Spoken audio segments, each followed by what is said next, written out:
When we think about strawberry production in Missouri, we have two different production systems. The first system, the annual plasticulture system, is planted in the fall, managed over the fall, winter, and spring, harvested in the spring, and then the planting is discarded.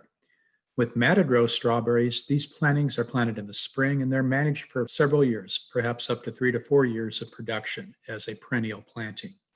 With annual plasticulture strawberries, the goal of fall management is strong, healthy, large vegetative plants by December. The plants at this point should have the diameter of a dinner plate, and there should be 3 to 5 branch crowns present on each plant. And looking at this picture, if we look closely, we can see how the original plug plant that was planted in September has divided. We can see in this picture 1, 2, 3, 4, 5 branch crowns. This is a good size for annual plasticulture plants moving into the winter. With matted row strawberries, the goal is to maintain a healthy, well-filled row. Flower bud development begins and progresses during the fall, and it's very important that the plants not be stressed at this point. So again, our goal with matted row strawberries is to maintain a healthy, well-filled row. Fall irrigation can be very important from the management aspect of both annual plasticulture and matted row strawberries. Strawberries need 1.5 to 2 inches of moisture per week throughout the fall, and we've irrigated plantings in Missouri as late as November. So be prepared to turn on the irrigation system. In other words, don't winterize the system too early.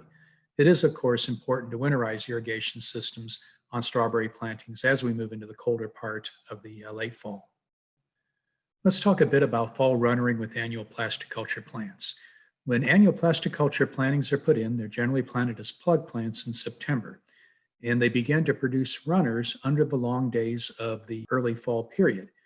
These runners, if not removed, will inhibit the formation of branch crowns and flower buds. So it's important to remove these runners as they develop. These runners should be cut or pinched off, not pulled off. Pulling off oftentimes will damage the crowns of the plants. Runner removal should begin 3 to 4 weeks after transplanting, and it may take 2 to 3 passes over the planting to catch all of the runners. Try to complete runner removal about 6 weeks after transplanting. Row covers are a very important management tool for both annual plasticulture and for matted row.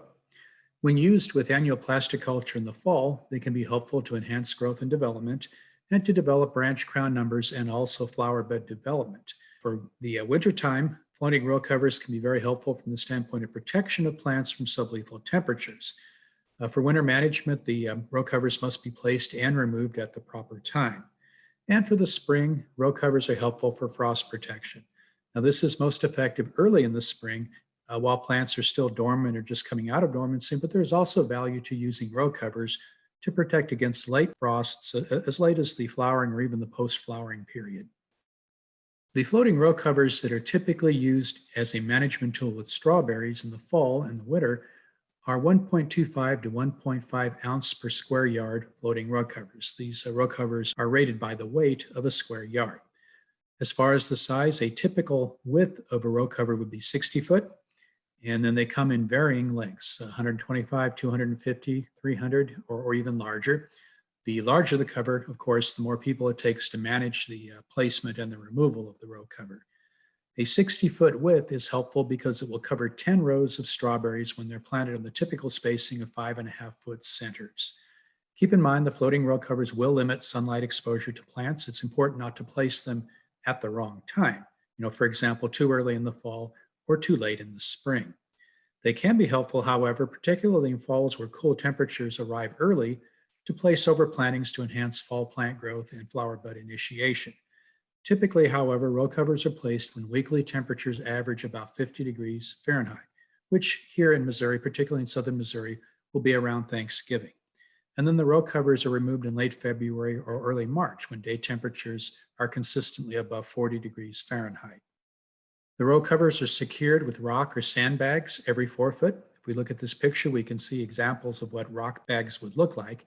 This planting is also interesting because we can see in the background row covers in place.